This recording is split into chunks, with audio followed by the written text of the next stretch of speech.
nurses, those in intensive care, and those who posed security risks.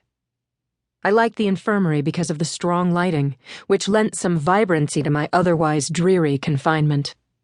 I liked helping people, too.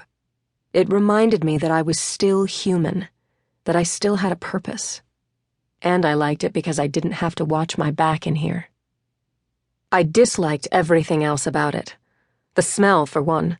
A putrid cocktail of body odor and urine and powerful disinfectant that always seized me when I first walked in. And let's face it, nobody who comes to the infirmary is having a good day. I try to have good days. I try very hard. It was busy when I walked in, the beds at full capacity, the one doctor, 2 nurses, and 4 inmates who served as nurses' assistants, scurrying from one patient to the next, putting figurative band-aids on gaping wounds. There had been a flu going around, and at JRF, when one person got the flu, the whole cell block got it. They tried to segregate the sick ones, but it was like rearranging chairs in a closet. There just wasn't room. JRF, l'Institution de Justice et Réforme pour les Femmes, operated at more than 150% capacity. Cells designed for 4 held 7, the extra 3 people sleeping on mattresses on the floor. A prison intended for 1,200 was housing almost 2,000.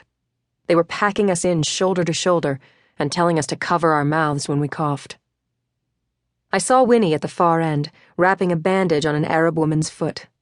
Winnie, like me, was a nurse's assistant. The warden ordered that we not communicate, so we were assigned to different cell blocks and different shifts in the infirmary.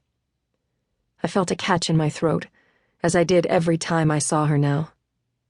Winnie has been my closest friend since my husband and I moved to Bern, Switzerland for his job at the American Embassy. We lived next door to each other for 5 years, mourning the late working hours of our diplomat husbands and sharing each other's secrets. Well, not all our secrets, it turned out, but I've forgiven her. "Hey," she whispered in her lovely British accent. Her fingers touched mine. "I heard what happened. You okay?" "Living the dream," I said. "You?" She wasn't in the mood for humor. Winnie was a stunning beauty, tall and shapely with large, radiant eyes, chiseled cheekbones, and silky, ink-colored hair, which made it all the harder to see the wear around those eyes, the stoop in her posture, the subtle deterioration of her spirit. It had been just over a year since the murders, and 3 months since the conviction. She was starting to break down, to give in. They talked in here about the moment when that happened, when you lost all hope. La reddition, they called it.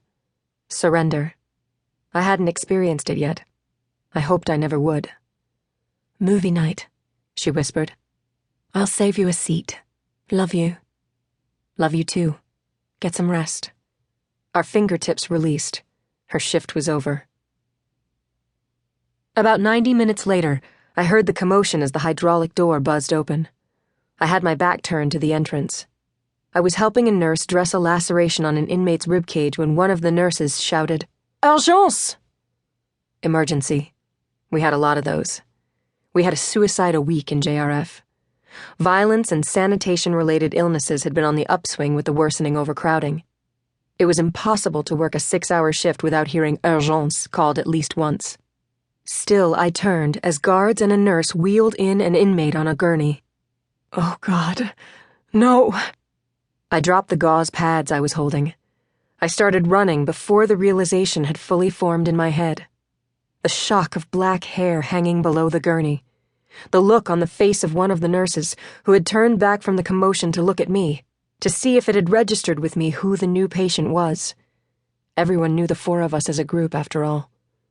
"Winnie," I whispered. 2. "No. Please. No." I sharply parted the people around me, bouncing off them like a pinball, rushing to Winnie.